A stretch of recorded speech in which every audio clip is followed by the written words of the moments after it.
Bienvenidos colegas a esta última charla virtual que tenemos en este curso de anatomía, fisiología, terminología médica y proceso de la enfermedad. En el día de hoy vamos a tratar sobre 4 sistemas o sobre 4 subdivisiones realmente de nuestro organismo. Vamos a tratar sobre el sistema nervioso, sobre el sistema respiratorio, el músculo esquelético o motor y además el ojo y el oído. Les enfatizo, como antes les he dicho, que esto para nada sustituye a su libro de texto. Luego, el sistema nervioso es o es por decirlo a mi modo, a mi opinión, a mi criterio, que es el sistema realmente un poco más difícil que tenemos en nuestro sistema, en nuestro organismo, porque realmente trata con muchos términos que son realmente difícil de extraerse, pues trata de muchas cosas que realmente no contactamos tanto como por ejemplo el sistema locomotor, como el sistema digestivo, etcétera, y donde aún queda mucho por investigar.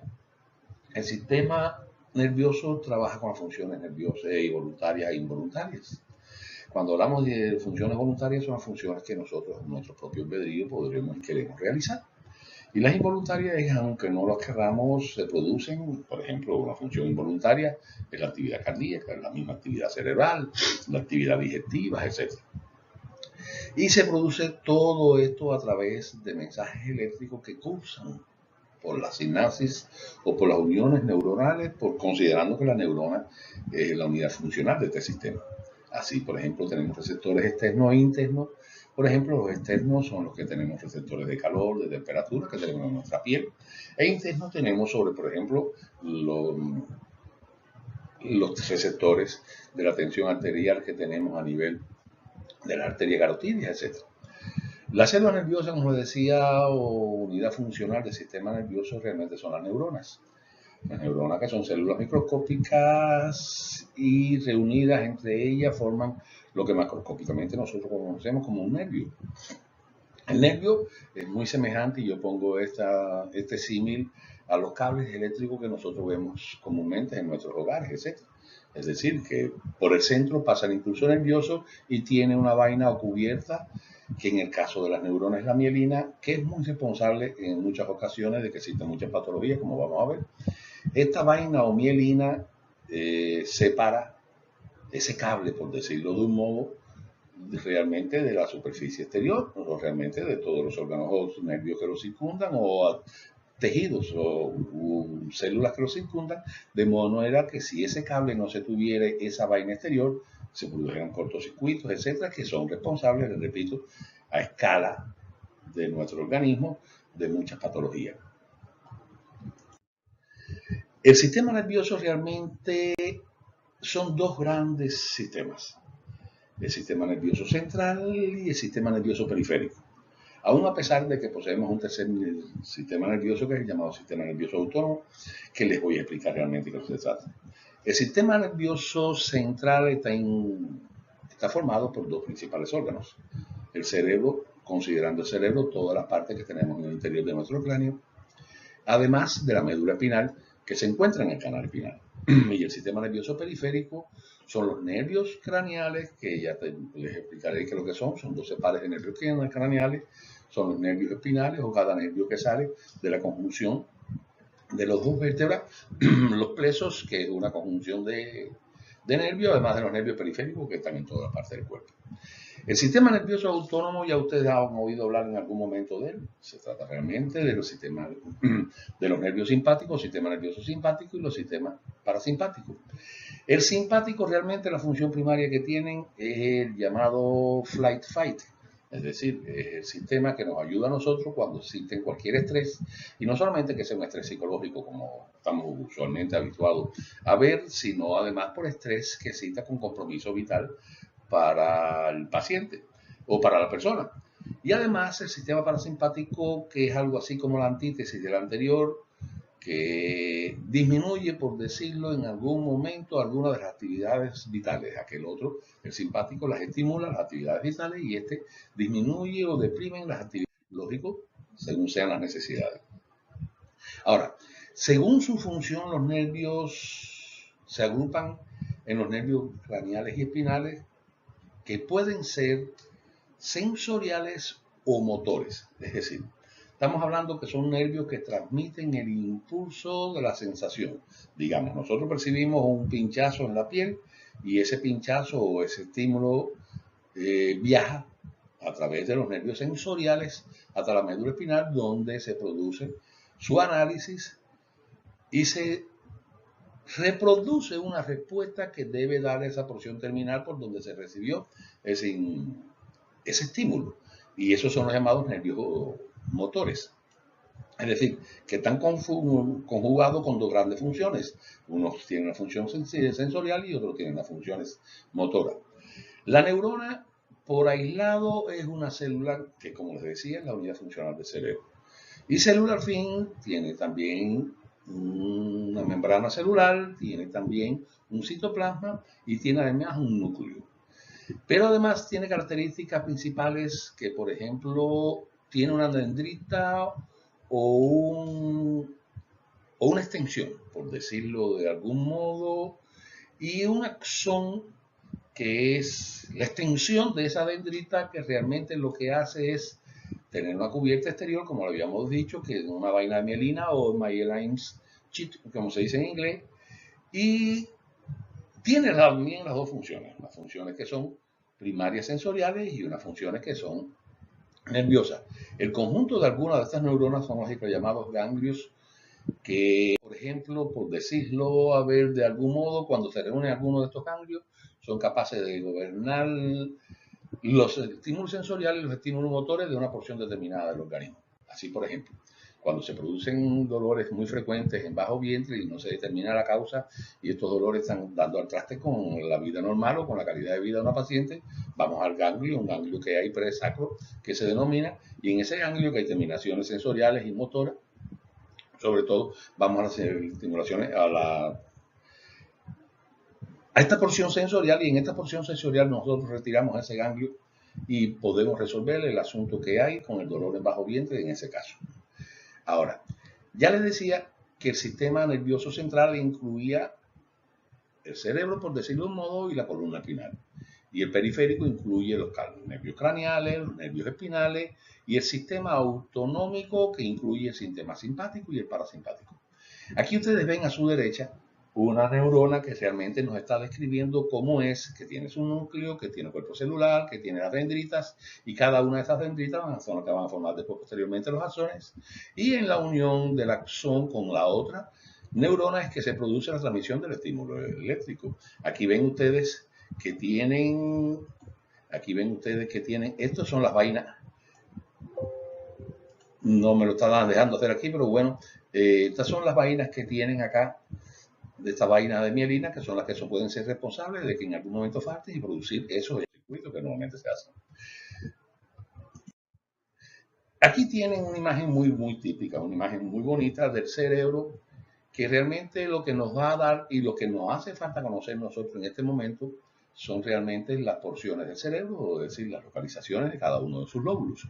Así tenemos el lóbulo frontal, que es el lóbulo que se encuentra aquí al frente de nuestra cavidad craneal, que, como todos, tiene surco, tiene depresiones, etcétera, y tiene que ver mucho sobre todo con los movimientos corporales y con el lenguaje articulado de Broca, que es una porción que está aquí a nivel de la región temporal. Disculpen, caramba, se me fue eso. Entonces, además de eso, existen los llamados lóbulos parietales, que se encuentran bilateralmente también, igual como el frontal, a ambos lados de la región superior o del ápice de nuestra circunferencia craneal. Los lóbulos occipitales, que se encuentran en la región posterior, que tienen que ver con mucho, además de otras funciones, tienen que ver incluso con la visión. Y los lóbulos temporales, que están al lado, a cada uno de los lados de aquí de nuestra cavidad torácica, de nuestra cavidad, perdón, craneal. Lo que llamamos cerebro nosotros realmente está compuesto por el cerebrum y por el cerebelo. Esto es hablando un poco de anatomía, aún a pesar de que ya ustedes conocen esto. La mayor parte realmente está formada del cerebrum, está formada por el cerebro, propiamente dicho. Son la llamada corteza cerebral, tiene que ver mucho con el hipotálamo, tiene que ver mucho con otros órganos que realmente por su funcionalidad es que nosotros conocemos de su existencia. Y a su vez, por el cerebelo que tiene que ver con los movimientos voluntarios y mantiene el equilibrio de la persona. Estos movimientos voluntarios incluso se considera de que existen algunos trastornos cerebrosos que todavía están en estudio cuando se trata, por ejemplo, de una enfermedad de Parkinson, de una corea, etc.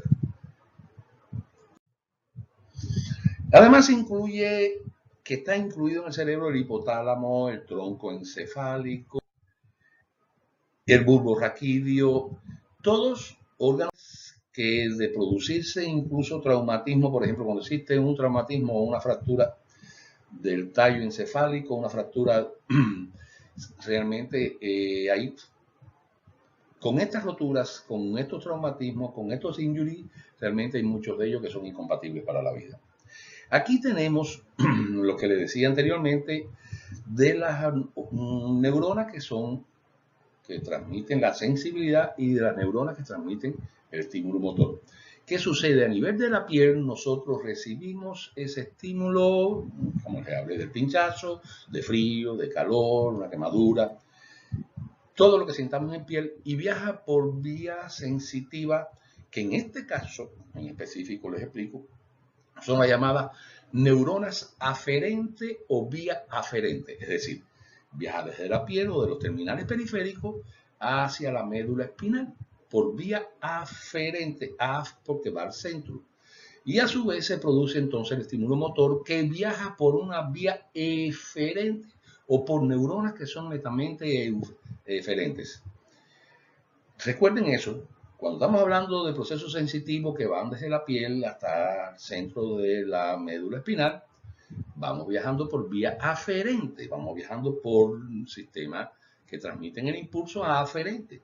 Y cuando regresan el estímulo motor, es decir, para huirle movimiento, cuando cuando sentimos frío y la piel se torna urticariante, y ya regresa por vía eferente, que son las llamadas fibras motoras. Aquí en la imagen de la derecha tenemos las meninges. La meninge no es más que una cubierta exterior que tiene el cerebro y la médula espinal. Y son tres principalmente las meninges que existen. Es decir, estamos hablando de la pía madre, que es la exterior, la que está aquí al exterior, la que está en el centro, que es la aracnoide, y la dura madre. Esto realmente tiene más valor que ustedes lo conozcan, es decir, tiene mucho valor que lo conozcan. Pero esto realmente uno le concede la importancia, sobre todo cuando se produce inflamación, infección de la meninge, que la llamada meningitis, o además cuando existe en algún momento hemorragias que comprometen alguna parte o que se ubican o se localizan entre algunas de estas meninges, que la llamada hemorragia subparanoidea, por ejemplo, etc. Se ve usualmente.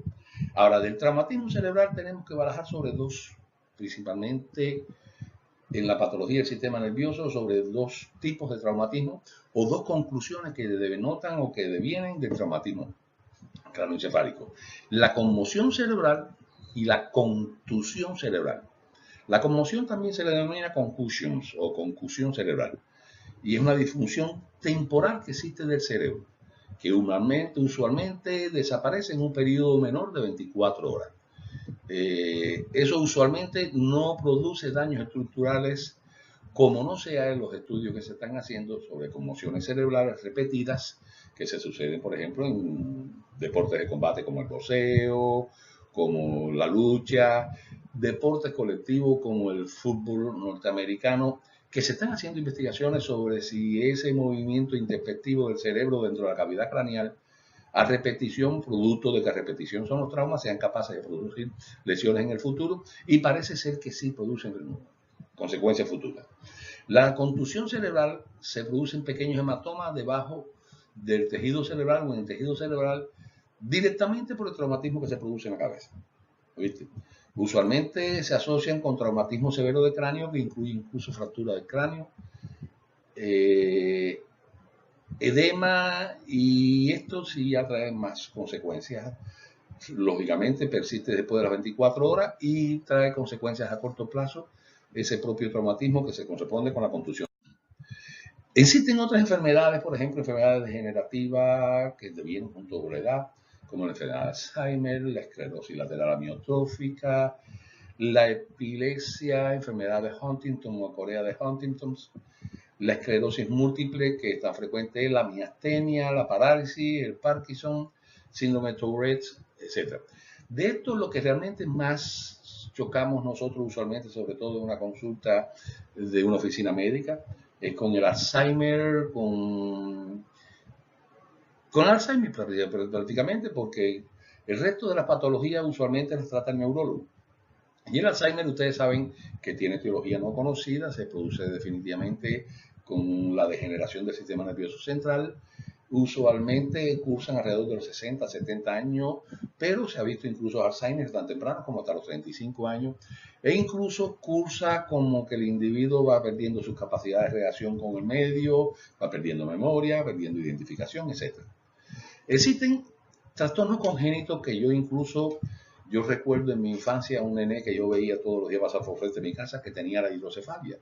La hidrocefalia no es más que el exceso de producción del líquido cefalorraquídeo que no se trata adecuadamente. Por supuesto, en la infancia o la primera infancia, una hidrocefalia, ese aumento de líquido, produce una distensión o produce un estiramiento de los huesos de la bóveda craneal y produce esa macrocefalia tan típica del hidrocefálico que yo recuerdo haber visto en mi niñez.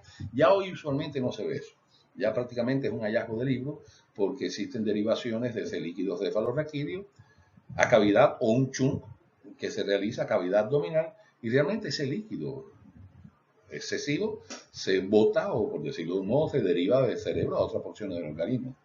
La espina bífida, que es cuando existe algún trastorno en la conjunción de dos cuerpos intervertebrales, la mayoría de la espina bífida diagnosticada, realmente la mayoría, les digo, se produce como un hallazgo tardío, producto de que viene un adulto de 35 o 40 años, tengo dolores frecuentes lumbares, tengo dolores frecuentes en la espalda, en la columna cerebral, y cuando se le hace un rayo X o cuando se le hace algún otro estudio, se conoce que tiene espina bífida que tiene desde su nacimiento, que es una anomalía congénita, un factor congénito, pero que no se diagnostica realmente hasta que no produce algunos síntomas, etc. Y es un hallazgo que se hace.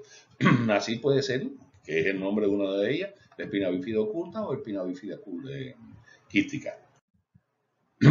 Los accidentes cerebrovasculares sí son frecuentes que nosotros tengamos en nuestra zona, sobre todo cuando se trabaja en emergencia en algún sitio e incluye 3 grandes accidentes vasculocefálicos, comúnmente llamados en Estados Unidos los stroke. Lo de cierto es que puede ser a través de un trombo, su etiología a través de un émbolo, a través de un tromboembolismo, que es decir, contiendo los dos, o hemorrágico. El trombo realmente es que se obstruye una de las arterias cerebrales. Es decir, por la misma placa de ateroma, ustedes saben que se va ocurriendo paulatinamente esa arteria, en este caso cerebral, y se produce un cierre paulatino de esa arteria con el compromiso de la irrigación o la circulación que existe en toda la zona irrigada por ese tipo de arteria. El embolismo, la más de las veces, se produce a partir de un trombo que se desgarra, un trombo que se rompe, un trombo que se suelta la atadura que tiene normalmente a nivel de la pared arterial y viaja a través de las arterias cerebrales o las arterias cualquiera que sea del organismo, y ese viaje llega hasta un momento en que el trombo es mucho mayor que la arteria que va a tomar, luego entonces lo obstruye. Y el hemorrágico es cuando se produce una rotura de un vaso cerebral, que más frecuentemente, la más de la frecuencia se produce cuando existe un aneurisma. Y ustedes saben que el aneurisma no es más que una dilatación saccular que existe en un vaso cualquiera, en la región cualquiera que se puede encontrar. En este caso estamos hablando del cerebro. Pero además de eso se produce también, y es muy frecuente, por la hipertensión, que sea capaz de que en un vaso debilitado de hipertensión lograr romper esa arteria o lograr romper ese vaso. Créame que este también es muy traumático, realmente compromete la vida del paciente. Lógico, estando en consecuencia al vaso que se haya roto. Así, si un vaso que se rompe chiquito, da trastornos inmediatos, da síntomas inmediatos, pero el compromiso vital para el paciente no es como cuando se produce uno grande. Se produce la migraña también, que ustedes saben que es una cefalea, que se le denomina así, cefalea migrañosa, unilateral, generalmente, que ocurre a nivel temporal, a nivel de la región ocular, que produce un dolor muy severo con fotofobia, es decir, esos pacientes no pueden mirar a la luz, pretenden vivir, estar en un sitio donde tenga oscura, los ruidos le pueden hacer daño y se invocan múltiples causas en la aparición de la migraña. Lo de cierto es que incluso el propio migrañoso se conoce porque incluso tiene un aura migrañosa o tiene signos que le dicen, que le anuncian que se va a producir una enfermedad, que se va a producir una crisis de este tipo. Y el migrañoso se conoce, pero aún todavía se investigan las causas reales que producen. Yo, por ejemplo, conozco una persona de mi círculo que le dan una migraña terrible, sobre todo si consume vino o consume quesos. Y es que los taninos que contienen esas dos cosas son capaces de producir la migraña. Pero bueno, ese es el caso que se conoce. Hay otros que son los trastornos infecciosos que ocurren, que yo les decía que es muy frecuente la meningitis. Sobre todo la meningitis cursa a través de brotes que existen y es mucho más frecuente que se sucedan en regiones que tienen mala higiene, en regiones que tienen inmunológicamente tan comprometidas. Estos brotes de meningitis, yo recuerdo en mi Cuba natal que existieron varios brotes siendo yo médico. El herpes zóster o culebrilla o el shingles, realmente se trata de la toma vírica de un trayecto nervioso. El más común, el más frecuente que se proceda es en los nervios intercostales, es decir, es la persona que tiene un dolor a nivel del tórax en los nervios intercostales, es decir, en los nervios que están entre una costilla y otra, con un dolor severo. Créeme que un dolor severo puede producir incluso manifestaciones cutáneas como un blister o vesículas, e incluso que existen muchos mitos alrededor de eso, sobre todo, al menos en mi cultura, muchos mitos de que cuando esa culebrilla se une la cabeza con la cola, mata al paciente, y eso no es cierto. En Cuba se cogía y se calentaba una cuchara y se le ponía encima, como decían, de la cabeza o la porción frontal de eso, y con eso se curaba. También es cierto, tampoco es cierto, perdón. Pero lo que sí yo vi una vez y jamás olvidaré es un herpes zóster o una culebrilla en el nervio ocular.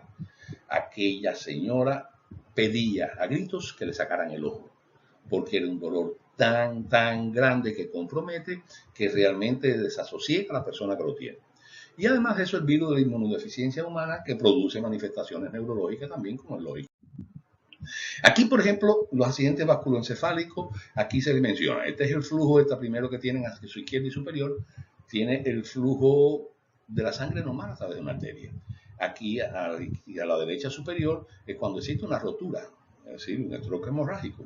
Aquí cuando se produce un stroke embólico, es decir, ese émbolo viaja y compromete en definitiva la luz arterial cuando ese émbolo sea más grande de que la arteria que va a comprometer o el vaso va a comprometer.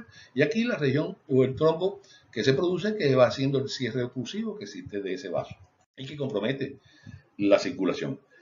Algunos de los procederes clínicos más usuales que se utiliza para estudiar el sistema nervioso son la angiografía cerebral, es decir, inyectar sustancias de contraste para ver el árbol circulatorio. La tomografía axial computarizada, que puede ser con contraste o sin contraste. La mielografía, que es lo mismo, si de inyectar sustancias de contraste en el canal espinal. El MRI con imágenes de resonancia, el PET scan, la electroencefalografía, etc. Esto es la parte, lo más somero sobre el sistema nervioso. Créanme que yo les he dicho de que estos capítulos son realmente largos. Vamos a parte de nuestra clase. Conociendo que existen dos tipos de respiración. Es decir, son clasificaciones que hace el hombre porque realmente existen diferencias en cómo se sucede esa trasvasación de los gases a nivel de respiración externa o respiración interna. La externa es cuando existe el intercambio de aire de los capilares pulmonares. Es decir, nosotros tomamos el aire y el oxígeno a nivel de los capilares pulmonares pasan a través de los sacos o alvéolos de los pulmones que hay, y esto pasa a los capilares y ya entonces se produce el proceso inverso, que es que el dióxido de carbono o el dióxido de carbono que viene de esa sangre que es rica en dióxido de carbono, que ya viene de la circulación periférica, es que entonces ingresa a esos capilares y son expulsados por la expiración. Y una respiración interna que se produce a nivel celular. En esta respiración que se produce a nivel celular, se produce el intercambio del oxígeno por el dióxido de carbono. Además de eso, el oxígeno pasa a la sangre, que es la llamada sangre oxigenada, que va a todas las porciones del organismo, y el dióxido de carbono regresa entonces al torrente sanguíneo para viajar al pulmón y producirse la respiración externa y ser expulsado al exterior. Así tenemos entonces que la anatomía del pulmón o de los sistemas respiratorios incluye la nariz o la boca en su porción inicial, la faringe posteriormente, ya después entonces incluye laringe, incluye tráquea, incluye después la tráquea los bronquios principales, bronquios menores, y esos bronquios se van, en el árbol bronquial se van dividiendo en porciones más pequeñas hasta llegar a la porción distal, que son los alveolos, que están incluidos dentro de los pulmones, que están rodeados de dos membranas semejantes al corazón, semejantes al abdomen, que son la llamada membrana pleural. Ahora, el mediastino, que son cosas que tienen que relación con eso, es una cavidad que existe en el centro del pecho, que en ese hueco, por decirlo, en esa cavidad, tiene límites laterales por los pulmones, tiene límite inferior por el diafragma, tiene límite superior por los grandes vasos y clavículas encima, y ahí se dispone el corazón, se disponen los grandes vasos, se disponen los bronquios en su porción iniciada, se incluye el esófago, etc. Aquí está. Esta porción o esta imagen que tenemos aquí a la derecha nos dice a nosotros el viaje que existe a través del sistema respiratorio del aire que tomamos de la atmósfera exterior. Es decir, pasa a través de la nariz pasa a la cavidad nasal y los senos perinasales, pasa a la faringe, a la laringe, a la tráquea, a los bronquios principales, a los bronquiolos, a los alveolos y por último a los capilares pulmonares. Estas dos imágenes se las he puesto porque en uno está en español y en otro está en inglés para que lo logren determinar bien y ustedes lo tengan si quieren estudiar sobre el tema. Algunos términos que se utilizan en el sistema respiratorio, por decirlo de un modo, el sistema respiratorio es muy frecuente utilizar la percusión, es decir, cuando uno percute encima de los pulmones, existe un ruido diferente, cuando existe una zona de condensación pulmonar o no. Se incluye mucho la inspección para ver si existe movimiento respiratorio, por ejemplo, y además de eso no hay nada que sustituya la ocultación. Usualmente incluso se dice que la medicina moderna está violando un poco el término relación médico-paciente por el hecho de que el médico tiene poco acceso o toca poco el paciente porque existen medios diagnósticos que son muy eficaces, pero no hay nada que sustituya a la ocultación. Y cuando usted oculta, se puede ocultar el murmullo vesicular normal, que es el ruido que se produce en el ingreso y egreso del aire a los pulmones. Además que se pueden ocultar algunos otros crepitantes o ruidos anormales del pulmón, como por ejemplo el asmático, que tiene el sibilante ese que usted escucha, que es el pitido. El pitido normalmente que tiene que ver con la obstrucción pulmonar y el paso del aire a través de esa obstrucción. Así incluso se habla de ronco, que es uno de los ruidos del murmullo vesicular, que es como el nombre lo dice, el ronco se ve preferentemente cuando existe también obstrucción de otro tipo, yo diría obstrucción mecánica más que este tipo de obstrucción por líquido que se sucede con el asma, por ejemplo. El esputo, que no es más que el producto de secreción de todas las secreciones bronquiales, además de la secreción nasal. El estridor, que es uno más de los ruidos, y la sibilancia, como les decía. Existen entonces patologías que son más frecuentes que sean capaces de producir estos estridores o estos ruidos o estos cambios en el murmullo vesicular. El croup, la difteria, el asma, la bronquiectasia, la bronquitis crónica, la fibrosis quística. Y aquí surge un signo que ustedes tienen que conocer en la terminología, la epístasis, que no es otra cosa que la expulsión de sangre por la nariz, que tan frecuente es. De este modo, los trastornos más frecuentes que les mencioné del tubo bronquial es el asma, una enfermedad harto conocida de ustedes que puede o no tener un componente alergénico, aunque lo tiene casi siempre, y que se produce por un incremento del edema que existe a nivel del intercambio gaseoso, a nivel de los bronquiolos terminales, y concomitan con una disnea pronunciada en el paciente, que realmente es muy traumático de observar. La bronquiectasia son las dilatación, como el nombre lo dice, estasia, la dilatación del árbol bronquial, que puede uno concomitantemente producir disnea. Es muy frecuente ver esta bronquiectasia, sobre todo en pacientes que tienen lo que se llama COP, o Chronic Obstructive Pulmonary Disease, o enfermedad obstructiva pulmonar crónica, que incluye no solamente la bronquiectasia, sino incluye el enfisema, etc. La bronquitis crónica, que es muy frecuente, sobre todo nosotros vemos mucho en nuestros países, en los pacientes depauperados, en ese fumador crónico, ese fumador inveterado que no suelta el cigarro de su boca, que se ve la bronquitis crónica y que también concomita con un coro, también concomita con un enfisema, y la fibrosis quística, que es un poco ya más enrevesada, que aún no se conoce la causa realmente que se produzca, y se obedece La mayoría de las veces a causa genética, o el paciente nace con ella o desarrolla después estas características y que realmente compromete el intercambio gaseoso de la vida del paciente a punto tal de que es tributaria del trasplante pulmonar. Les decía que la bronquiostasia es dilatación de los bronquios y la atelectasia se produce cuando el pulmón disminuye su tamaño, cuando el pulmón colapsa. ¿Qué estamos hablando? Por ejemplo, son 3 enfermedades que son capaces de producir atelectasia en muy corto plazo, aún a pesar de que existen atelectasias que son crónicas, que puede ser por otra causa. Cuando se produce un neumotora, cuando se produce un hemotora, cuando se produce un piotora, estamos hablando de neumotora es gas, hemotora es sangre y piotora es pus. Aquí lo tenemos en la imagen superior derecha, por ejemplo, que el pulmón está colapsado, el pulmón está reducido por cuenta de que existe aquí una porción gaseosa que está comprometiendo la expansión pulmonar. Aquí se hace, por ejemplo, usualmente puede ser por fluido, en este caso están dando la imagen de que sea por un pus, el llamado piotora, el derrame pleural o un empiema.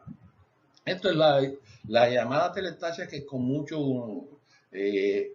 una cosa muy dramática cuando usted ve que llega un paciente con un traumatismo, preferentemente una herida punzante, etcétera, que llega a ser capaz de interesar la pleura y entrar en cavidad pulmonar. En ese caso, incluso usted siente cuando el individuo puede sentir, cuando el individuo respira, que se produce algo semejante, como un ejemplo de que sea una llanta ponchada. Una cosa semejante, es decir, cuando el individuo respira, usted siente la salida a través del agujero ese de la piel, como bota el aire por ahí, por esa zona. Es decir, el pulmón está congestionado, el pulmón está colapsado en ese caso y no se produce el intercambio gaseoso normal. Conforme usted lo ve, que es muy traumático realmente, como el paciente viene, resuelve muy fácil con apenas una pleurotomía que se le haga a ese paciente con apenas procederes que son muy fáciles de realizar, muy al alcance del médico que hace emergencia, y el paciente inmediatamente se siente bien. Así entonces estamos hablando de que enfermedades comunes de la patología pulmonar es la atelectasia graviare llamado, que es esto, el enfisema, y el enfisema no es más que los alvéolos que no son funcionales usualmente rompen la pared que separa uno de otro y se van formando sacos afuncionales que no son capaces de lograr un intercambio gaseoso, y eso produce que el individuo vaya ya produciendo una disnea crónica, una cianosis crónica. Es el caso que yo les menciono del fumador inveterado, muy delgado, malnutrido, con hipoxia periférica y cianosis periférica, etc. El cáncer del pulmón es una patología que compromete mucho en la sociedad moderna, precisamente por el tabaquismo. Y es que existe una gran incidencia de tabaquismo entre los pacientes portadores del cáncer pulmonar, aún a pesar de que existen otros factores, entre los que incluyo factor genético, factor hereditario, etc. La neumonía no es más que la inflamación en una zona localizada del pulmón. El acceso del pulmón, como el nombre lo indica, pudo haber sido incluso un remanente de una neumonía anterior, se quedó algún germen ahí, eso produjo un acceso localizado, se produjo una membrana alrededor del acceso y es una cantidad de pus que hay en el pulmón. El edema pulmonar no es más que el pulmón se encharca en líquido. La embolia pulmonar, lo que habíamos dicho, el viaje de un embolismo a través de las arterias que llegan a comprometer una arteria pulmonar, etc. Tuberculosis, que es con mucho, está aumentando en nuestros países, sobre todo, es una enfermedad tributaria de pacientes o de personas con bajo nivel económico, donde exista hacinamiento, donde comparten fómites comunes. Y, por ejemplo, en mi Cuba natal, que la tuberculosis prácticamente había desaparecido, está existiendo un rebrote grande, consiste precisamente por las malas condiciones de vida de la población. Y es difícil de tratar, aun cuando digo difícil de tratar, es porque se involucran muchas drogas en el tratarlo, no porque sea difícil realmente de tratar y tienen buena evolución, sobre todo una tuberculosis primaria, no una tuberculosis que se haya extendido, una tuberculosis secundaria, etc. Le hablaba de la atelectasia ahorita, y aquí se lo pone otra vez. Por ejemplo, aquí donde está la B aquí, porque no me está trabajando el cursor, no me está trabajando donde está la B aquí en este caso, Y se introdujo, por ejemplo, un cuerpo extraño, una herida de bala o una herida por un arma punzante, etc. Y eso produjo que este aire incluso se escapara por esta zona y el pulmón colapsa. Miren aquí el pulmón cómo se recoge y ese es llamado neumotórax. Muy fácil de resolver. Eso, se introduce una aguja para poder extraer el líquido o el gas que hay en esa zona y el pulmón expande inmediatamente, sí. Por ejemplo, aquí vemos una radiografía de tórax que a mi consideración esto es normal. Aquí cuando vemos, por ejemplo, la E, vemos el botón aórtico aquí encima. Estas son las llamadas donde está la H, son las llamadas ilios pulmonares. Es decir, la zona donde entran al pulmón las arterias, salen las venas, entran los bronquios, eso. La silueta cardíaca que está delimitada aquí por las DIA es las siluetas mamarias, en este caso estamos hablando de que es una paciente femenina, e incluso en esta zona ya cuando ya se distribuye, cuando ya aunque no son visibles aquí donde están los músculos diafragmáticos. Aquí, por ejemplo, un MRI, vemos ya sí, realmente este MRI ya no es realmente fisiológico. El MRI se corresponde con un trastorno, para no estarlo complicando mucho menos, pero bueno, estamos hablando de que el MRI es una de las pruebas que más diagnóstico ofrece para el diagnóstico precisamente del sistema respiratorio. Aquí, por ejemplo, algunos de los procederes que se utilizan. En el proceder de la derecha tenemos la intubación traqueal. Intubación traqueal, que es muy común utilizar cuando se utilizan las anestesias generales en cualquier proceder terapéutico. Además de eso, cuando existe un compromiso vital para la vida del paciente y se necesita que las vías respiratorias estén permeables, estén perfundibles, estén libres de obstáculos y se hace esa intubación traqueal, es decir, se pasa un broncoscopio o se pasa un laringoscopio y a través de ello se pasa con una imagen que tiene aquí debajo y se le pasa vía respiratoria. Y a su vez el broncoscopio, que es semejante a esa intubación traqueal, lo único que este instrumento es más largo y logra hacer llegar a porciones distales incluso de los bronquios. Esto no solamente actúa como una medida terapéutica de sostén para poder verificar que la vía respiratoria esté permeable, sino además como vía diagnóstica para saber si existe alguna obstrucción, para tomar muestras de tejido, etc. E incluso como vía terapéutica en muchas ocasiones cuando se produce el ingreso de un cuerpo extraño en el árbol bronquial, a través de una broncoscopía es que se logra resolverlo. Por ejemplo, le hablaba anteriormente de que cuando se produce una telestasia, como ustedes tienen en la imagen derecha, extrema derecha, se produce una telestasia, es decir, ese pulmón está colapsado, ese pulmón no se logra expandir y por supuesto no logra expandirse. La superficie de intercambio gaseoso es mucho menor. Miren aquí ese paciente como se le introduce realmente un pleurótomo que se llama, que es una aguja grande, se le introduce y a través de él se logra extraer el gas ese que tiene en esa porción que no está el pulmón expandido, además del líquido que pueda tener, etc. Les repito, esto es un proceder que es muy traumático, un proceder que duele realmente mucho. Pero añádale que ese paciente viene con un dolor severo y usted le hace eso e inmediatamente que se le hace esa pleurotomía o esa toracocentesis, cambió de una tempestad animada a un tiempo muy plácido, porque inmediatamente el paciente disminuye su dolor, disminuye esa pleura que estaba irritada, realmente ese pulmón se expande y disminuye el dolor ya prácticamente en apenas 2 o 3 días y ese paciente está bien. Miren aquí, por ejemplo, otra de las medidas de sostén u otra de las medidas, esto diría por otra parte, como se dice en medicina, heroica, la traqueotomía. La traqueotomía no es más que acceder a la tráquea por vía anterior del cuello para poder garantizar que exista una vía respiratoria permeable. Eso realmente se utiliza sobre todo cuando existe compromiso respiratorio vital. Y tiene un manejo después que debemos conocer nosotros en el futuro sobre cómo manejar la traqueotomía, etc. El sistema locomotor o sistema músculo-esquelético está formado realmente por 3 partes principales, por músculo, hueso y entonces incluye patología de músculos, de hueso y de articulaciones. Los médicos más usuales que atienden estos trastornos son el ortopédico, el reumatólogo, el fisiatra, que tiene que ver con la rehabilitación, y el médico osteópata. Los huesos, la función primaria de ellos es brindar apoyo estructural y protección a los órganos internos. Cuando decimos protección, por ejemplo, nos retrotraemos a la cavidad craneal. Esa cavidad ósea le brinda protección a los músculos en ella, a los órganos en ella incluidos. La cavidad espinal le brinda protección a la cavidad, realmente a la médula espinal.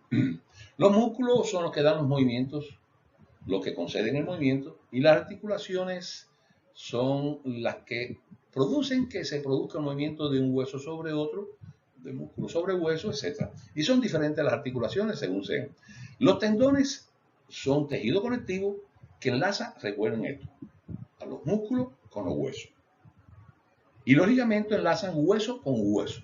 Luego, entonces, cuando estemos hablando, y ustedes recuerden, estemos hablando de ligamentos, estamos hablando de la fusión o unión de dos huesos. Cuando estemos hablando de tendones, es que estamos uniendo la porción distal de un músculo con un hueso.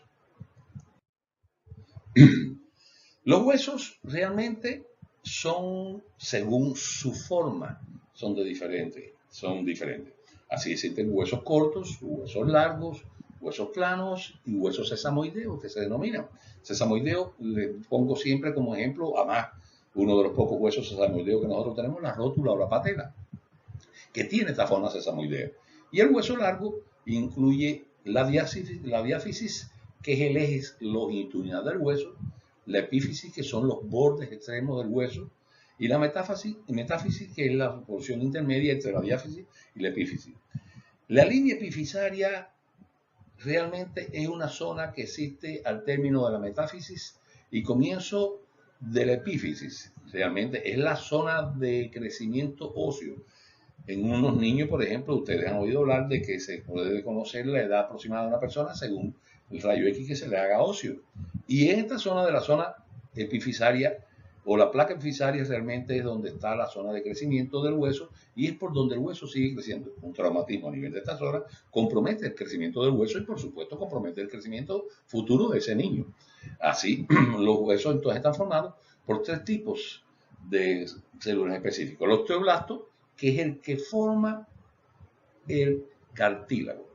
El osteocito, que mantiene y nutre a los huesos. Y el osteoclasto, el que produce la reabsorción.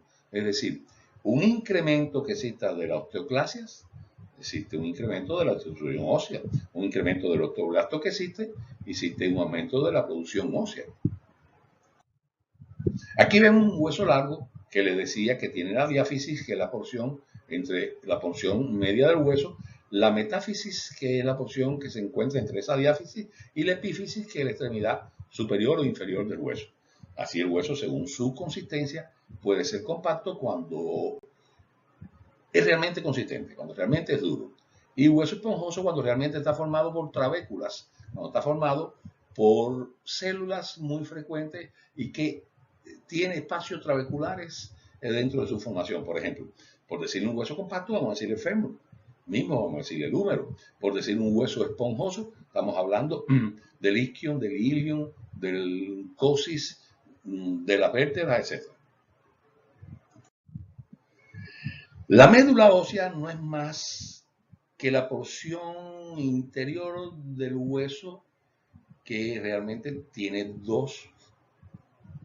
Está dividido en dos partes, la médula ósea amarilla, que realmente es grasa, y la médula ósea roja. Lo de cierto es que la médula ósea es rica en vasos sanguíneos y además de eso, dentro de la médula ósea es donde se produce la hematopoiesis, la formación de las células precursoras de la sangre. Es decir, la mayor función de hematopoiesis, o una de las partes que interviene en la hematopoiesis o en la creación de células sanguíneas, es en el interior de la médula ósea.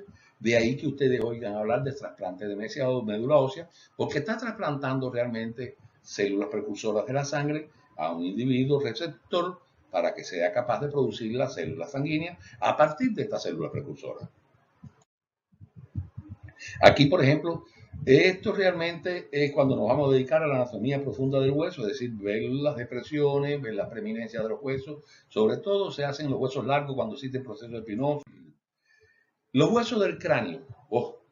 Yo recuerdo que en Cuba existe una frase que dice, cuando usted se quiere referir a una cosa que realmente es muy difícil, usted dice, es una cabeza de caballo. Y esto obedece a que la cabeza de caballo anatómicamente es muy difícil de estudiar. La cabeza del humano es muy difícil de estudiar.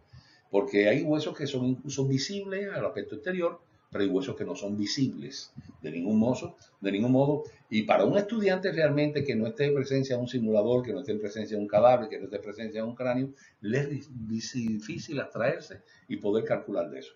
Así, por ejemplo, los huesos que nosotros vemos en la bóveda craneal más frecuente es el frontal, el hueso parietales, los huesos occipitales, los huesos temporales, el hueso esfenoidal, el hueso maxilar, el hueso de la mandíbula, etc. Pero si usted hace un corte transversal a la cabeza, todavía ve la silla turca, ve los huesos esfenoides, el hueso etmoidal, etc. Esto les sugiero, lean, que se lo lean porque realmente es difícil de ver. Así tenemos cavidades en el interior del cráneo. Cavidades, por ejemplo, la cavidad craneal, que es donde se incluye lo que habíamos dicho, el cerebrum, que está constituido por el cerebro y el cerebelo. Pero además de eso tenemos unas cavidades que son generalmente anteriores, que son los llamados senos perinasales, que es bueno, aquí dice perinatales y esto es un error, es perinasales, es decir, que están rodeando la nariz. Y son 4, y yo recuerdo que yo me aprendí un recurso mnemotécnico para aprenderme eso, FEM, es decir, F-E-E-M. Está el seno frontal, que está, como el nombre lo dice, en el hueso frontal. Son cavidades que tienen que ver con incluso hasta con la voz del individuo, con el aireamiento del aire, etc. El seno esfenoidal, que es el que está aquí detrás, debajo de la silla turca, el seno etmoidal, que está aquí adentro en el hueso etmoide, y el seno maxilar. Estos senos son importantes porque existe una patología que ustedes conocen, que es la sinusitis, que es cuando se acumula pus en el interior de ellos. La columna vertebral está formada por 26 segmentos óseos o vértebras, divididos según el sitio donde se encuentre en la columna. Así, existe la porción cervical, que tiene 7 vértebras, la porción torácica, que tiene 12 vértebras, la porción lumbar, que posee 5, la región sacra, que posee originariamente cuando se nace y en la infancia precoz 5 huesos o 5 vértebras que se fusionan, se unen y forman un solo hueso, que ya se ve en el adulto mayor ya como un solo hueso ya, pero realmente fueron originalmente 5, y la región coccigia, que está formada por el hueso terminal, que también 5 huesos iniciales. Así incluso tenemos aquí una imagen sobre los huesos que pueden incluir las extremidades superiores, las extremidades inferiores, la cavidad torácica, la pelvis y las extremidades inferiores, incluido el muslo, la pierna, y en las manos y los pies, es decir, las extremidades superiores y las extremidades inferiores, existen 3 porciones además, incluyendo las porciones que incluyen las manos. Eso yo se lo dejo a su libre lectura porque realmente eso tomaría mucho tiempo aquí hablar sobre eso. En los huesos de las manos, junto con los huesos de los pies, existe lo que las manos se llama carpo, metacarpo y dedos, que incluyen la falanges. En los pies también incluye el tarso, metatarso y los dedos. Eso realmente posee realmente los dedos, la porción digital de los dedos, y cuantas trátese de las manos o trátese de los pies. Sobre la patología ósea, es muy común los términos asociados a los tipos de fractura. Y aunque aquí no se las pongo todas, para no atiborrarles a ustedes, créanme que los tipos de fractura se deben conocer. Sobre todo partiendo de 2 tipos de fractura. La fractura abierta y la fractura cerrada. Hablamos de fractura abierta cuando se produce una herida en la piel, que puede ser por el mismo traumatismo o puede ser el hueso de romperse, que rompe la piel. Esa fractura abierta es mucho más complicada que una fractura cerrada. La fractura cerrada es cuando no existe herida en piel, es decir, no existe comunicación del traumatismo interior con la piel, que es más fácil de tratar, que tiene menos complicaciones posteriores. Aún a pesar que en ocasiones cuando se trata de una fractura, hay que abrir piel, si es que se opera, se reduce por una intervención quirúrgica y se hace una fractura abierta. Entonces, aquí, por ejemplo, tenemos la fractura a su izquierda primero conminuta, que es muy frecuente que se produzcan cuando el individuo, por ejemplo, se cae de una altura superior. Y esa fractura conminuta no es más que los extremos distales que se rompen o los extremos que se rompen del hueso, se producen una conmiseración, se produce asimismo conminuta se denomina porque se rompen varios segmentos. Por ejemplo, aquí está la fractura en su derecha del tallo verde. La fractura del tallo verde es muy frecuente que se produzca en los niños. Y les voy a tratar de poner el ejemplo para que ustedes logren identificar lo que están viendo aquí en la imagen. Cuando usted toma un arbusto, a diferencia de cuando toma un árbol, si usted toma un árbol que es leñoso, cuando usted lo rompe, rompe completo ese gajo, ese pedacito del árbol que usted tomó y que rompió. Sin embargo, cuando toma un arbusto, el arbusto no se rompe completamente, todavía existe superficie de continuidad. Lo que se hace es producirse una porción superior del sitio donde usted esté rompiendo. Esa es la llamada fractura del tallo verde, muy frecuente en los niños. También muy frecuente en la fractura de Coles, que es una fractura que se produce en la porción distal del húmero, muy frecuente en, por ejemplo, en boxeador, en caídas que ustedes ven, sobre todo cuando el individuo cae y cae apoyándose en su brazo. Una fractura compuesta es la llamada fractura abierta, no hay otra división. Y la fractura cerrada, aquí están. Y una compresión, fractura por compresión, por ejemplo, también se puede suceder cuando el individuo se cae de una altura o en una fractura patológica cuando las vértebras comprimen una vértebra central que existe. Estos son algunos de los tipos de fracturas, en otras más. Entonces, por ejemplo, sobre la patología ósea, aquí ustedes ven a su derecha encima cómo es la trabécula normal de un hueso. Y aquí debajo ven cuando se produce una osteoporosis, usted está viendo que existe una pérdida de tejido óseo. Una pérdida de tejido óseo. Esto es con mucho una de las patologías más frecuentes, de ahí que incluso se considere una fractura patológica cuando se produce, cuando hay una osteoporosis. Y a veces ustedes se preguntan, más importante, sobre un detalle, sobre todo los codificadores van a tener que ver con ello. Cuando realmente se produce una fractura patológica. Si es que el viejito rebaló en el baño y se fracturó la cadera, o si es que el viejito se fracturó la cadera y se cayó por esa causa.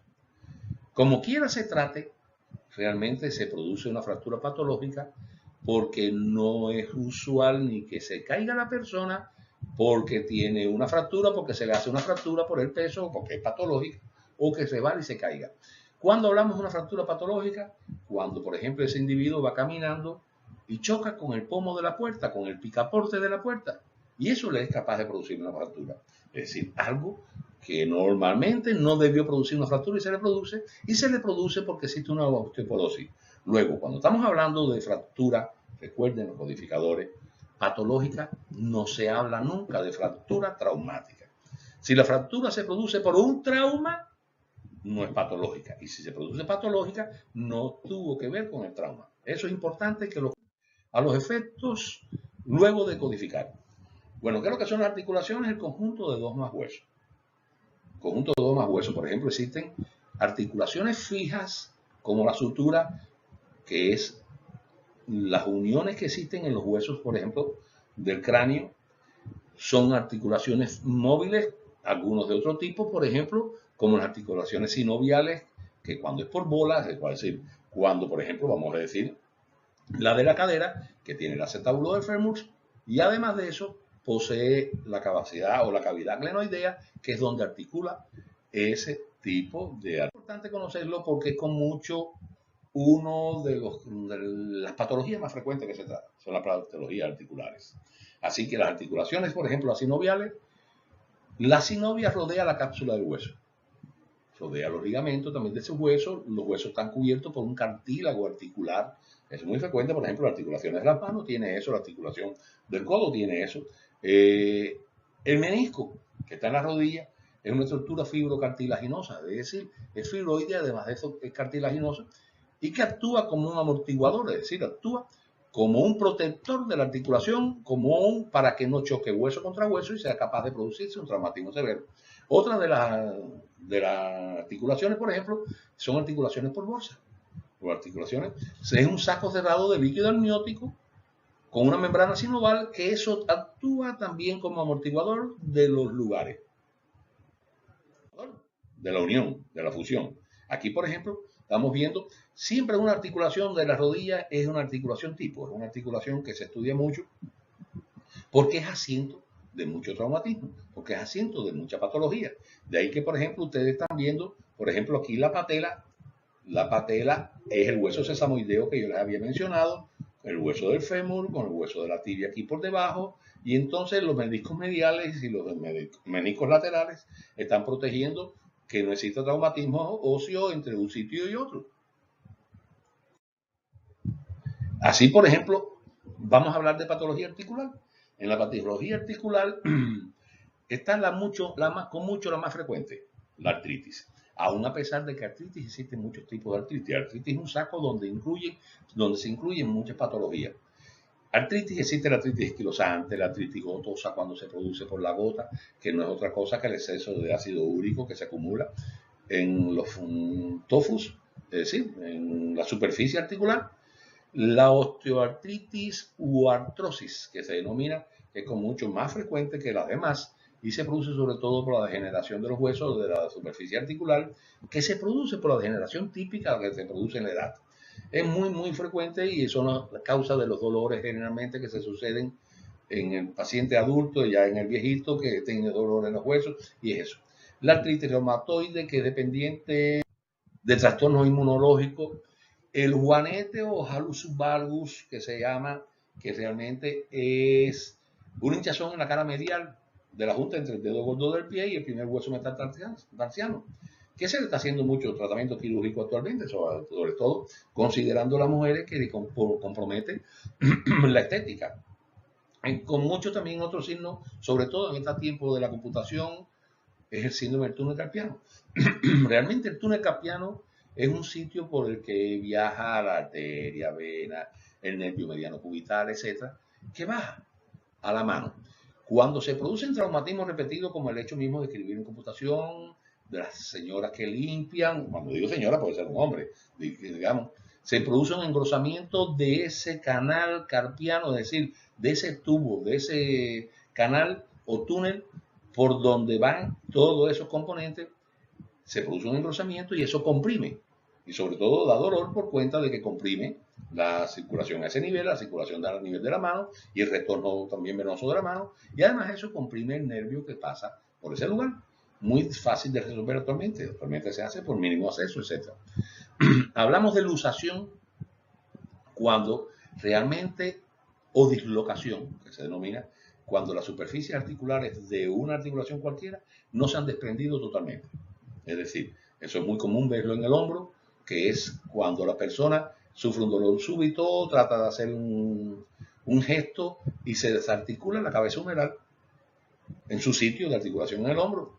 Y eso es muy fácil de resolver. Un tipo de luxación que es muy frecuente y que posiblemente ustedes lo hayan visto, de ahí que se recomiende nunca tomar a un niño y levantarlo por los bracitos, porque se produce el llamado codo de niñera, que no es más que una luxación. El codo de niñera es porque las niñeras levantaban a los niños en ese modo y nosotros que somos padres en algún momento quizás nuestros hijos hayan tenido eso. Es una luxación que se produce en el codo que realmente es muy traumática para un niño, muy dolorosa para un niño. Muy fácil de resolver.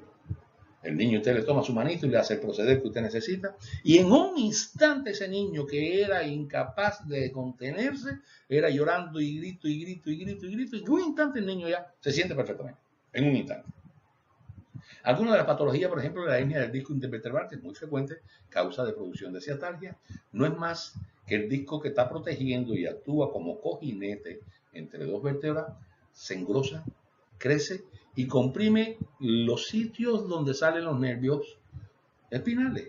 Eso es capaz de producir una irritación nerviosa en todo el sitio que comprometa ese nervio que está haciendo.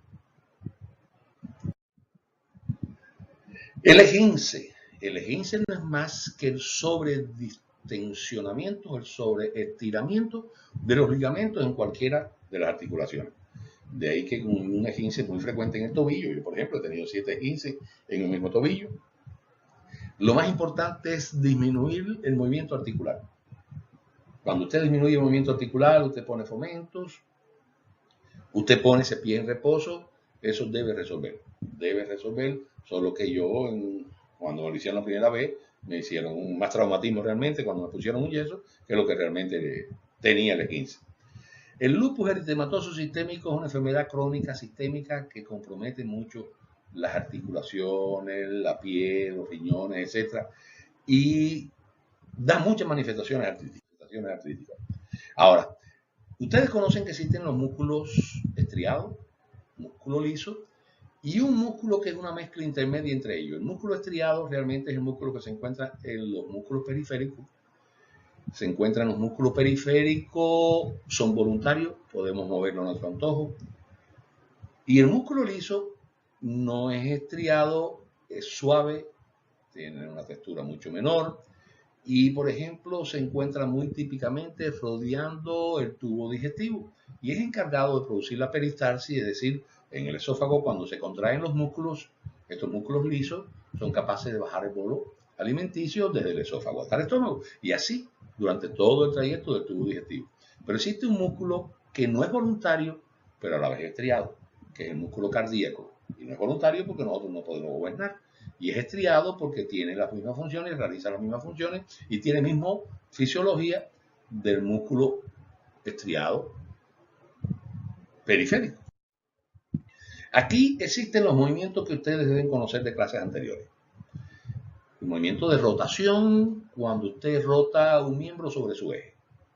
De flexión, cuando usted disminuye el ángulo de un hueso sobre otro, de la articulación. Cuando usted disminuye el ángulo, estamos hablando de flexión. Cuando usted incrementa el ángulo, estamos hablando de extensión. Cuando uno de los miembros se aleja de la línea media, es la llamada abducción. Cuando se acerca a la línea media, es la llamada abducción con D. Nosotros siempre, o yo siempre me acostumbré a decir abducción y abducción. Es decir, abducción es cuando lo estamos alejando de la extremidad de la línea media y abducción cuando lo estamos acercando. Así, por ejemplo, en el pie existen movimientos también que son diferentes. La flexión o dorsiflexión porque acercamos el dorso a la porción proximal de la pierna.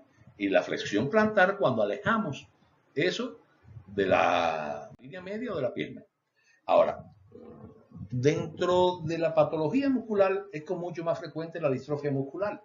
La distrofia muscular en algún momento incluso se va a poder ver cuando existe un traumatismo cualquiera sobre un miembro y resulta ser que ese traumatismo trae concomitantemente una disminución de la movilidad articular y al disminuir la movilidad articular de esa porción se produce una distrofia muscular, es decir, una regresión muscular.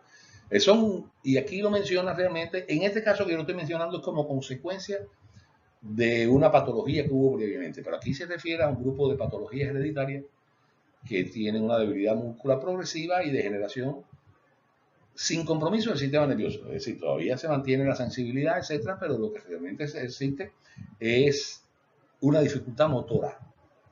La poliomielitis es una inflamación crónica que cursa con inflamaciones en un trastorno inmunológico, con trastornos musculares, pero sobre todo lo que más concurre son dolores musculares en una porción de músculo, a la fibromialgia que tiene que ver.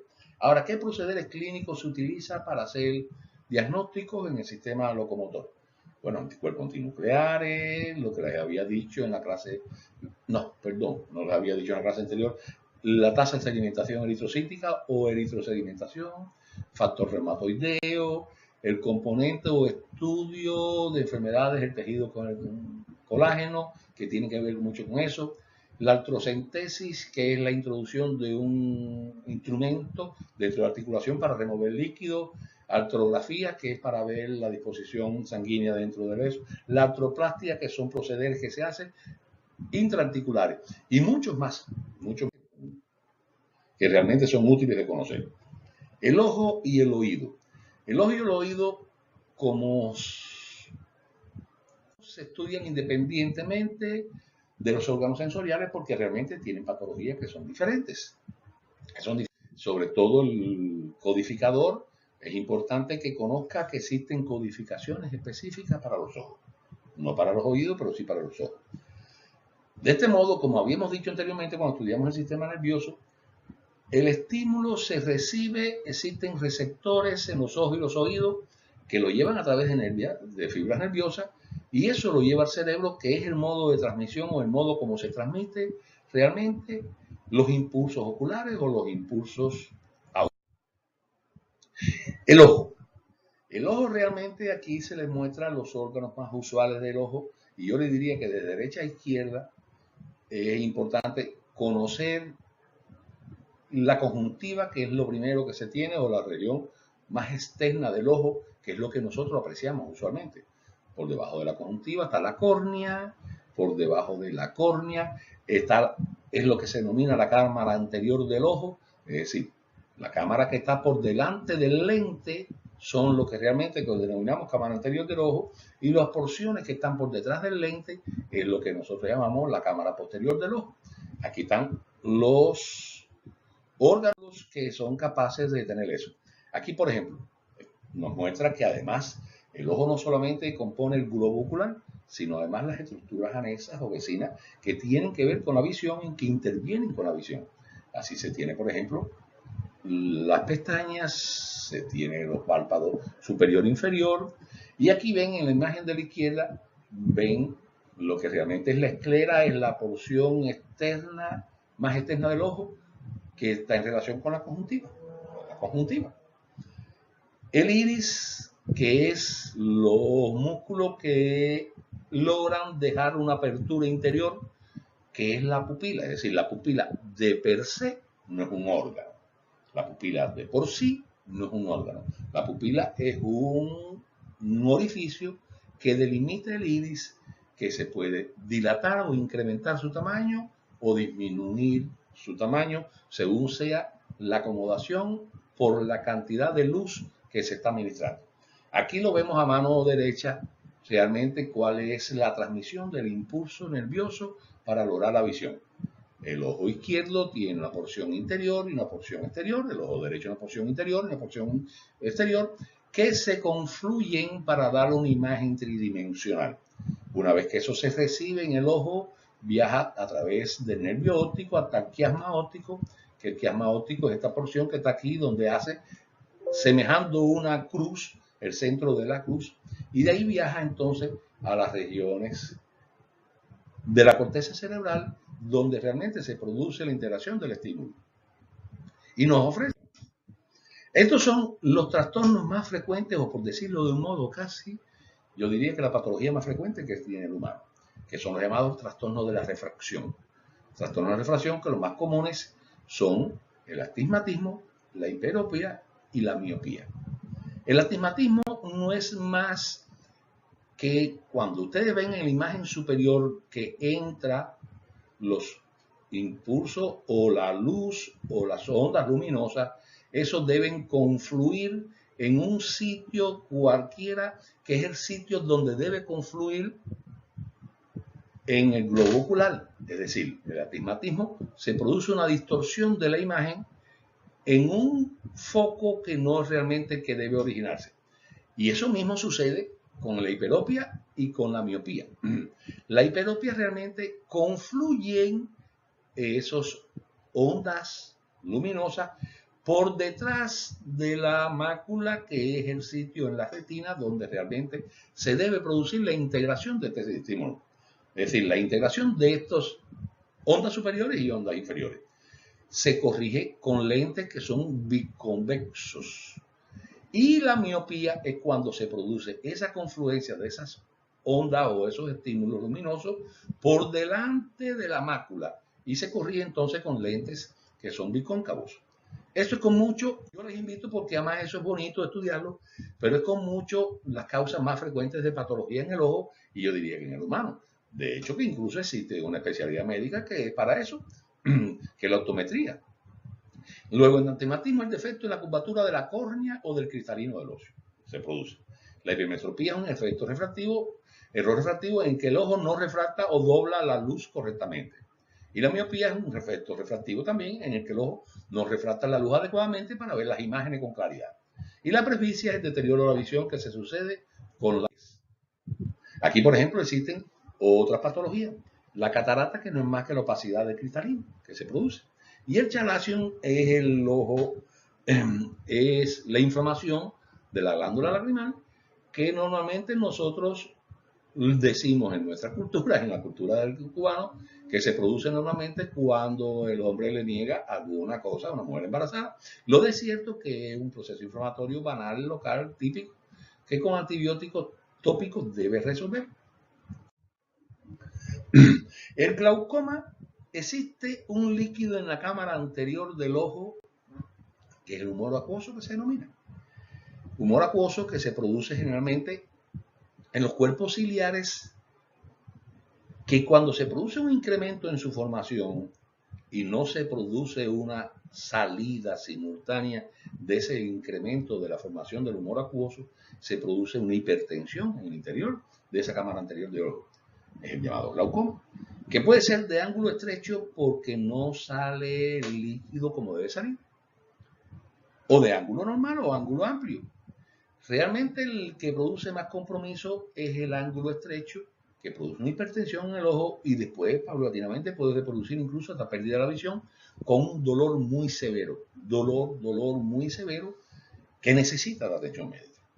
Necesita atención médica. Pero bueno, el glaucoma no solamente es la etapa de emergencia de esta, sino además los trastornos que puede producir. La retinopatía diabética es con mucho una de las frecuencias o una de las patologías o una de las complicaciones más frecuentes que se producen en el diabético. Y no es más que los efectos que se causan en la retina por la diabetes. Incluye microaneurisma, microhemorragia, dilatación de las venas retinales, etc. Que produce pérdida progresiva de la visión. El orzuelo es la infección por estafilococo de las glándulas sebáceas en los párpados. La degeneración macular es un daño progresivo que incluso tiene o se invoca posibilidad de que tenga un origen genético. El estrabismo es la desviación anormal del ojo, o sea, desviación anormal hacia el sector interno o hacia el sector externo. El desprendimiento de la retina la mayoría de las veces se produce por trastorno o por traumatismo, pero existe desprendimiento patológico de la retina cuando en ausencia incluso del traumatismo. Y no es más que la desinserción, como ustedes lo ven aquí, en la porción derecha, con la desinserción que existe de la retina de la cavidad ocular, En mi tiempo, el desprendimiento de la retina era con mucho, muy peligroso, y un desprendimiento de la retina la más de las veces comprometía la pérdida de la visión.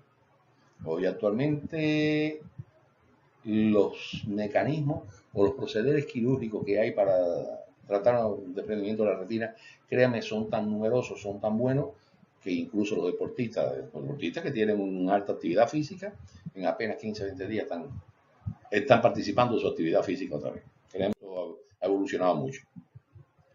Los procedimientos diagnósticos, por ejemplo, la escasa o la agudeza visual. La agudeza visual es esta usual que nosotros nos hacemos, que es para ver en qué grado tenemos agudeza o no, en qué grado logramos incorporar o no, en qué grado logramos nosotros poder ver o no, según la dimensión del objeto. El campo visual es realmente la facultad de tener una visión periférica, es decir, visión superior, inferior, lateral derecho, lateral izquierda. Aquí, por ejemplo, esto es una queratoplastia, no es más que una operación que se produce en córnea por múltiples causas. Pero que también, como ya se hace a escala de microcirugía, esta es la imagen que se ve de un ojo después de haber efectuado una queratoplastia, que puede ser, les repito, por... Otros procederos son, por ejemplo, la enucleación, que es la extirpación de todo el globo ocular. Es decir, toda la parte ocular que se encuentra en la cavidad óptica, en la cavidad ocular. La fotocoagulación con láser, que se utiliza para ver trastornos incluso de retina, etc. Para proceder. El LASIK, que es para corregir el defecto de refracción, usted va y apenas en una hora usted sale con muy bien hecho eso. La vitrectomía, cuando se está sacando litio, que es el líquido que se encuentra capaz de hacer en cámara posterior. La oftalmoscopía, que es eso que usted está viendo cuando el médico se le acerca al paciente con el oftalmoscopio en la mano para ver la cavidad interior del ojo. La lámpara de hendidura microscópica se ve en muchas ocasiones y veces que existen cuerpos extraños en el ojo que vistos de frente ustedes no logran verlo. Sin embargo, esta lámpara es una vista ampliada que te da, incluso debes entrar de un modo lateral en el ojo y logras ver infinidad de cosas que no ves en una imagen anterior. El oído. El oído está compuesto por tres grandes partes. El oído externo, que incluye toda la parte exterior del oído, hasta la membrana timpánica o tímpano, o eardrums, como se llama en inglés. El oído medio, que va desde esta zona hasta la porción del oído interno. Y el oído interno, que realmente es el que ya procesa bien el sonido percibido para darle la que se necesita a la audición. El oído externo, incluye el pabellón auricular, es decir, lo que llamamos oreja, la proyección, la tapa, y el meato auditivo o canal auditivo, que es el sitio donde nosotros nos limpiamos el oído, que llega hasta la membrana timpánica.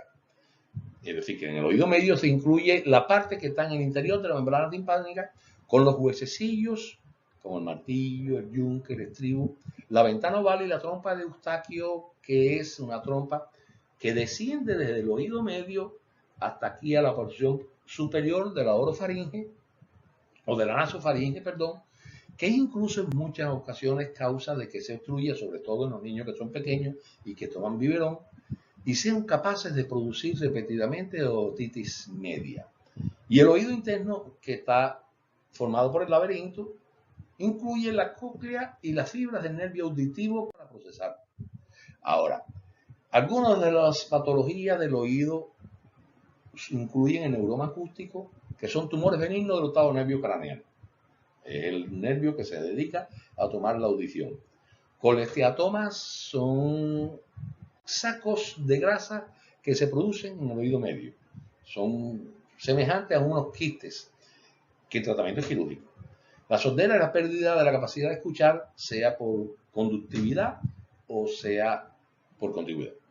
La enfermedad de Meniere es un trastorno. Yo conozco un solo individuo con enfermedad de Meniere. Créanme que no me ha sido a mí asiduo yo ver personas con síndrome de Meniere.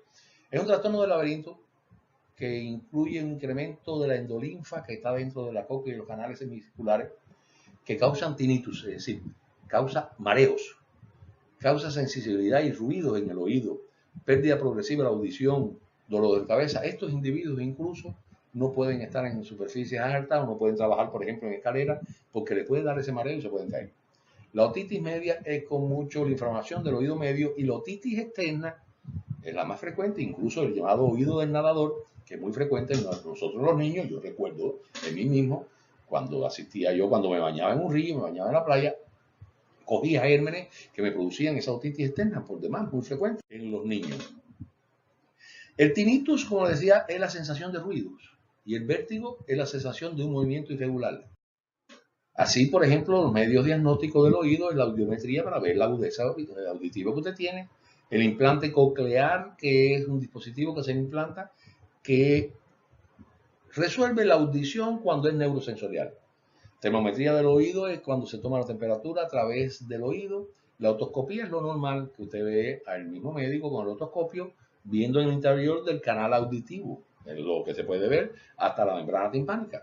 La prueba del diapasón es el diapasón mixto, cuando usted lo suena, que es para ver qué trastornos auditivos pueden existir. Esto es con muchos los términos que se le están dando con referencia a los oídos, no complicando mucho más, porque créanme que es una cosa mucho más difícil, y no solo más difícil, sino que más tributaria, es más específica de patología y de médico o una especialidad médica general. Bueno, con esto realmente terminamos la cuarta clase. Me despido, me ha sido muy fructífero estar con ustedes, y ojalá que yo haya logrado, o que ustedes hayan logrado, adquirir el conocimiento necesario para su formación profesional. Que tengan buen día.